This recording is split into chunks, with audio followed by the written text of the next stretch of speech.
Hello friends, welcome to our channel analytical hub. आज हम start करेंगे नेम रिएक्शन में सबसे फर्स्ट रिएक्शन जिसका नाम है शार्पलेस एसिमेट्रिक इपोऑक्सीडेशन रिएक्शन। देखिए, ये जो रिएक्शन है ये बहुत ही ज़्यादा इम्पॉर्टेंट है और जनरली काफ़ी बार इससे क्वेश्चंस आते भी है और अल्टरनेट ईयर्स में आते हैं इससे क्वेश्चंस। देखिए, इस रिएक्शन की मैं मैकेनिज्म नहीं बताऊंगा क्योंकि इससे हमें कोई मतलब नहीं। जो इम्पॉर्टेंट पॉइंट मैं यहाँ लिखूंगा वही आप लिखेंगे, उससे ज़्यादा कुछ ज़रूरत नहीं पड़ेगी और बहुत ही आसान तरीके से मैं आपको समझाऊंगा। चलिए अब हम स्टार्ट करेंगे शार्पलेस एसिमेट्रिक इपोऑक्सीडेशन। सबसे पहली बात, ये रिएक्शन किस रिएजेंट पे हम लगाएंगे या किस रिएजेंट, कौन सा रिएजेंट यूज करेंगे। तो रिएजेंट हमारा जो होगा, रिएजेंट, सबस्ट्रेट, रिएजेंट और सबस्ट्रेट, ये दो चीज हमें ध्यान रखनी है कि कौन सा रिएजेंट मैं यूज करूंगा तो ये रिएक्शन होगी, प्लस या इस रिएक्शन में कौन सा रिएजेंट यूज करते हैं एज वेल एज सबस्ट्रेट देखेंगे। तो जो सबस्ट्रेट होता है वो होता है एलाइलिक अल्कोहल, एलाइलिक अल्कोहल। ठीक है, एलाइलिक अल्कोहल अगर आपको दिख जाए तो एक बार दिमाग में लगा लेना कि शार्पलेस एसिमेट्रिक इपोऑक्सीडेशन होगा और वो आप किससे मैच करेंगे, रिएजेंट से। रिएजेंट में आपको तीन चीजें ध्यान रखनी है, रिएजेंट में आपको तीन चीजें ध्यान रखनी है। ठीक है, सबसे फर्स्ट थिंग जो होगी वो है कि एक होगा ऑक्सीडेंट, एक होगा ऑक्सीडेंट, एक होगा ऑक्सीडेंट, दूसरा होगा कैटलिस्ट, कैटलिस्ट, और तीसरा होगा प्लस माइनस डीईटी या प्लस माइनस डीआईपीटी। ये दो चीजें, ये तीन चीजें आपको ध्यान रखनी है रिएजेंट में। अब ऑक्सीडेंट कौन होगा, कैटलिस्ट कौन होगा, वो मैं बताता हूं। तो ऑक्सीडेंट हमारा TBU, टर्शरी ब्यूटाइल हाइड्रोक्साइड होगा। ठीक है, और कैटलिस्ट हमारा ये होगा, इसे नोट करेंगे आप। ठीक है, तो रिएजेंट, अगर आपके पास एलाइलिक अल्कोहल है, एलाइलिक अल्कोहल है और रिएजेंट ये लिखे हैं एरो पे, तो आप समझ जाना शार्पलेस एसिमेट्रिक इपोऑक्सीडेशन है। अब बात आती है स्टीरियोकेमिस्ट्री की, अब बात आती है स्टीरियोकेमिस्ट्री की कि जो प्रोडक्ट की स्टीरियो क्या होगी इस रिएक्शन में। तो प्रोडक्ट की स्टीरियो पूरी तरह से डिपेंड करती है इन पे, इस पे, यानी प्लस माइनस डीईटी पे डिपेंड करेगी या आप कह सकते हैं प्लस माइनस डीआईपीटी पे डिपेंड करेगी। ठीक, अब हमें बताना है कि कब और क्या स्टीरियो होगी। पहले आप ये नोट करेंगे फिर मैं आपको बताऊंगा। ठीक है, ओके।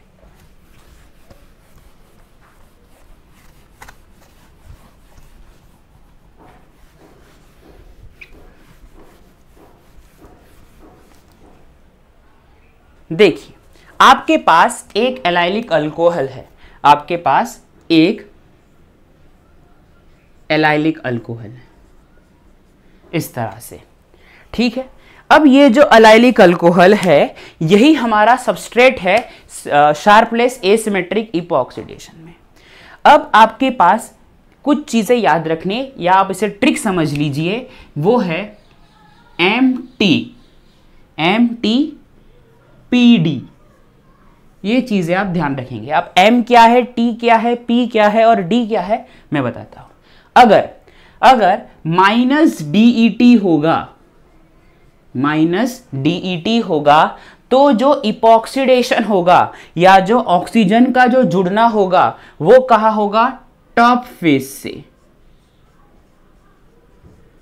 टॉप फेस से इपोऑक्सीडेशन होगा। और अगर प्लस डीईटी हो जाए, और अगर प्लस डीईटी हो, डीआईपीटी हो, बात एक ही है। अगर प्लस डीईटी है तो बॉटम से, बॉटम फेस से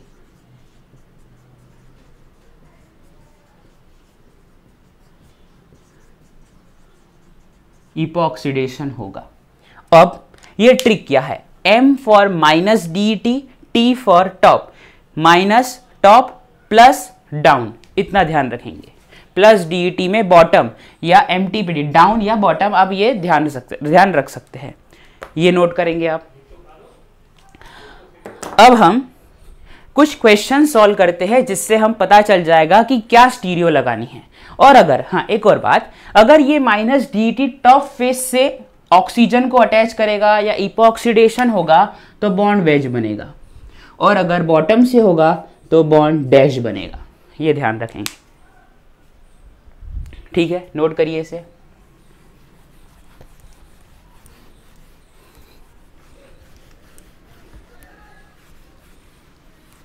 चलिए अब जो दूसरा है, एक अहम क्वेश्चन सॉल्व करेंगे वन बाय वन। पहला क्वेश्चन दिया है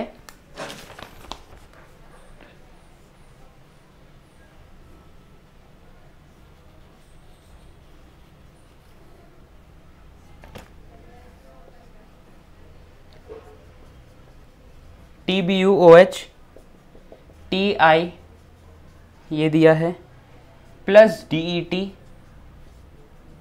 CH2Cl2 माइनस 20 डिग्री सेंटीग्रेड। देखिए ये क्वेश्चन है हमारे पास, इसे हम सॉल्व करेंगे। तो देखिए आप सीधा रिएजेंट पे फोकस करेंगे और प्लस DET को देखा गया है यहाँ पे कि प्लस DET यूज किया है, यानी अगर प्लस DET होता है तो ट्रिक क्या है, MTPD, प्लस मतलब डाउन, डाउन मतलब डैश, तो अगर जो इपॉक्सीडेशन होगा वो डैश पर होगा। तो ये देखिए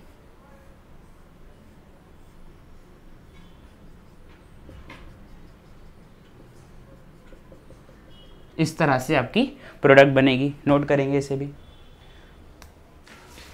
ठीक, और भी क्वेश्चन है वो भी हम सॉल्व करेंगे। दूसरा क्वेश्चन दिया है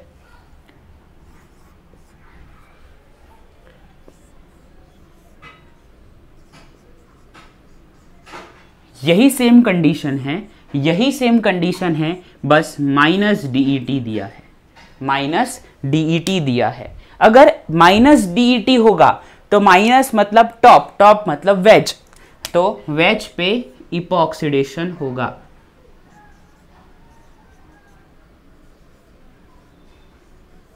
इस तरह से नोट करेंगे ये दो एग्जाम्पल। आई होप आपको ये एग्जाम्पल जरूर समझ में आए होंगे। ये करेंगे, फिर हम नेक्स्ट एग्जाम्पल भी करेंगे। काफ़ी एग्जाम्पल है हमारे पास। आज हम शार्पलेस एसिमेट्रिक इपॉक्सीडेशन को पूरा क्रिस्टल क्लियर करेंगे। नोट करें इसे। चलिए, अब जरूरी नहीं कि सिर्फ शार्पलेस इपॉक्सीडेशन का ही एक डायरेक्ट क्वेश्चन आ जाए। ऐसा भी हो सकता है कि एक स्टेप शार्पलेस इपॉक्सीडेशन का हो और दूसरा स्टेप कोई न्यूक्लियोफिलिक इलेक्ट्रोफिलिक रिएक्शन का भी हो, ऐसा भी हो सकता है। तो चलिए देखते हैं उस एग्जाम्पल को। सबसे पहले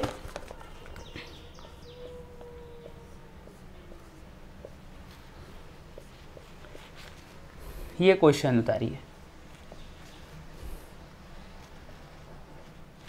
ठीक,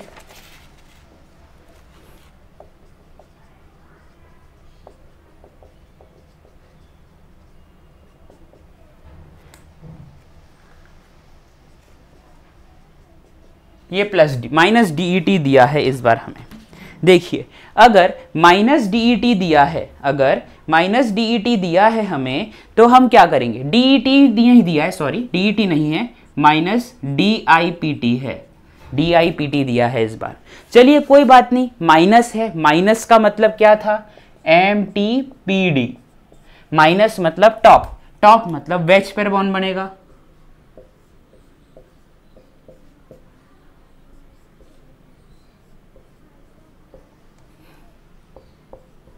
ये बन गया वेज पर बॉन्ड। फिर आगे कंटिन्यू रिएक्शन की गई है। आगे रिएक्शन में क्या दिया गया है, तो देखिए फिर आगे इस रिएक्शन में कंटिन्यू किया और देखिए किसके साथ रिएक्शन करवाई गई है। ये N है, N से कोई बड़ा सा ग्रुप जुड़ा हुआ है, उससे मतलब नहीं है हमें, बट बस M से ये Li है, ठीक है। N से कोई बड़ा ग्रुप जुड़ा है, उससे हमें कोई मतलब नहीं है। देखिए अब क्या होगा, ये जो नाइट्रोजन पे लोन पेयर है, ये जो नाइट्रोजन पे लोन पेयर है, ये इस इपॉक्साइड रिंग को ओपन करेंगे। अब यहां से भी ओपन कर सकते हैं और यहां से भी ओपन कर सकते हैं। आप इपॉक्साइड वहां से ओपन करेंगे जहां से मोर स्टेबल कार्बोकेटायन आए, ठीक है। तो ये हुआ ओपन। जैसे ही ये ओपन हुआ, जैसे ही ये ओपन हुआ, ये बनेगी रिंग, मतलब ये प्रोडक्ट बनेगा। यहाँ इसे O माइनस हो जाएगा और O माइनस को H तो कहीं से भी मिल ही जाएगा क्योंकि ऑर्गेनिक रिएक्शन है। और यहाँ पे अब देखिए, ये इपॉक्साइड वेज पे था तो अटैक कहाँ से होगा, डैश से। डैश से अटैक होगा तो यानी नाइट्रोजन ऐसे, और यहाँ से कोई बड़ा सा ग्रुप जुड़ा हुआ है इससे, ठीक है। नाइट्रोजन इस तरह से जुड़ जाएगा, ठीक है। अब ये हो गया, हमें ये नाइट्रोजन से क्या ग्रुप जुड़ा है उससे कोई मतलब नहीं, बट बॉन्ड फॉर्मेशन किस तरह होगा नाइट्रोजन और इस कार्बन के बीच में, वो होगा डैश पे, क्योंकि इपॉक्साइड कहाँ पे था, वेज पे। ये हुआ। अब आगे देखेंगे, आगे क्या दिया है इस रिएक्शन में वो भी देख लेते हैं, ठीक है। बस इतनी ही रिएक्शन दी थी, ओके। ये है एक और एग्जाम्पल, इसे नोट करेंगे, दूसरा एग्जाम्पल करेंगे, ठीक। अब मैं इसी एग्जाम्पल से कंटिन्यू करना चाहूंगा और अब मैं इसमें TSCl के साथ रिएक्शन करवाऊंगा। देखिए यहां पे 2 OH है, यहां पे 2 OH है, तो ये क्या करेगा, तो ये सबसे पहले जो प्राइमरी अल्कोहल है, ये सेकेंडरी है और ये प्राइमरी है, तो प्राइमरी अल्कोहल से H हटा देगा और OTS बनेगा, यानी ये प्रोडक्ट बनेगी।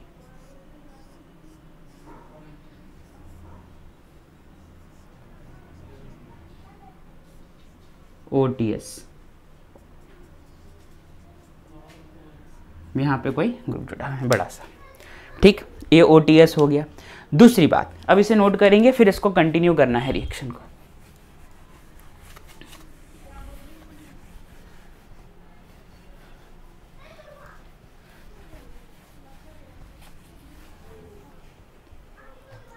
यहाँ पे था N, कोई ग्रुप जुड़ा है, ठीक। अब इसमें मैंने NaOH डाला, NaOH जैसे ही डाला, NaOH जैसे ही डाला, बेस है, बेस क्या करेगा, एसिडिक H निकालेगा। अब ये रहा एसिडिक H, इस एसिडिक H को बाहर निकालना है, तो प्रोडक्ट क्या बनेगा,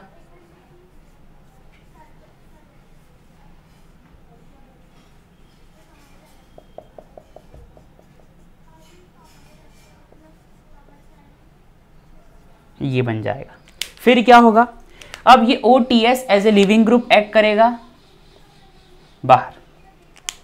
जैसे ही ये बाहर जाएगा,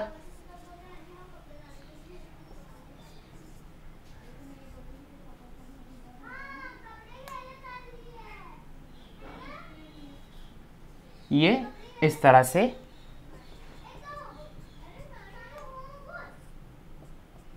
बन जाएगा प्रोडक्ट। नोट करेंगे इसे भी। और लास्ट में इसकी रिएक्शन कराई गई है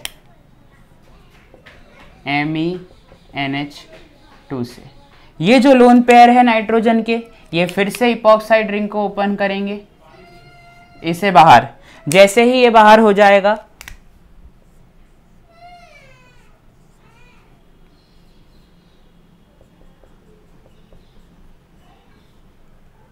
ये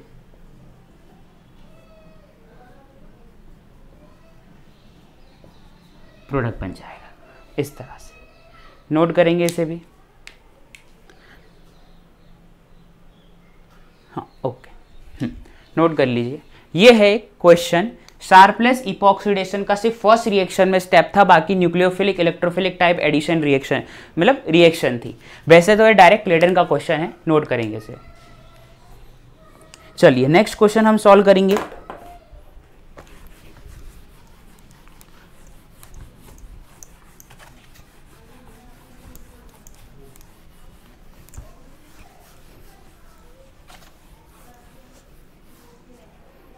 देखिए नेक्स्ट क्वेश्चन है C8H17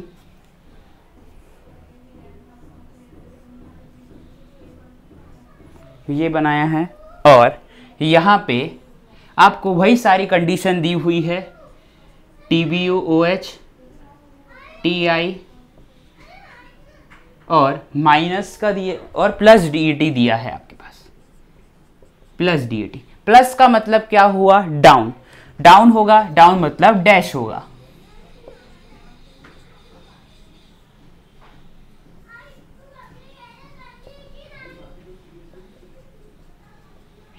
ये होगा आपका प्रोडक्ट, नोट करेंगे। एक और क्वेश्चन C5H11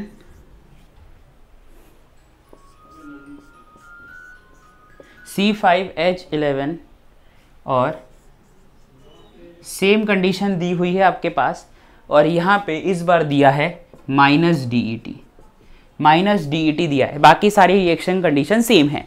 माइनस DET मतलब वेज, वेज तो क्या होगा प्रोडक्ट C5H11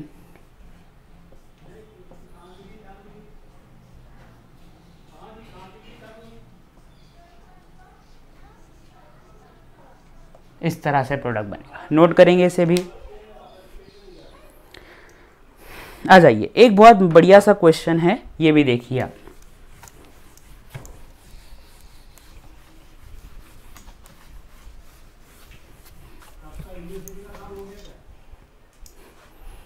देखिए क्वेश्चन दिया है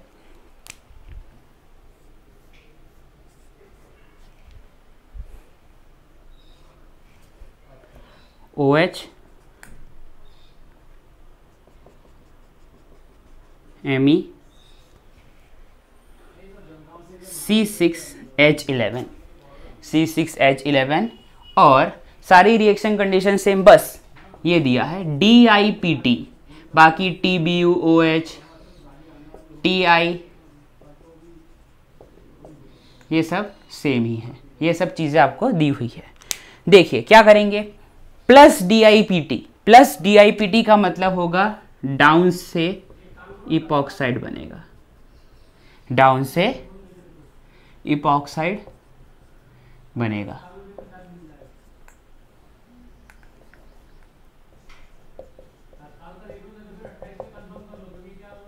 ये लेकिन अगर इसमें मैं माइनस DIPT के साथ रिएक्शन करवाऊं, माइनस DIPT के साथ रिएक्शन करवाऊं तो बॉन्ड इपॉक्सीडेशन जो बनेगा वो वेज पर होगा और जैसे ही इपॉक्सीडेशन वेज पे होगा ये प्रोडक्ट बनेगा C6H11। देखिए ये इपॉक्सीडेशन पीछे की ओर है और ये मेरी ओर है, तो ये दोनों आपस में डायास्टीरियोमर्स है, डायास्टीरियोमर्स है। ध्यान रखेंगे इस बात को आप, ठीक, ये भी ध्यान रखेंगे। तो ठीक है दोस्तों, आज हमने काफ़ी सारे और काफ़ी बढ़िया एग्जाम्पल देखे शार्पनेस इपॉक्सीडेशन से रिलेटेड। आई होप आपको मेरा लेक्चर पसंद आया होगा। Thank you.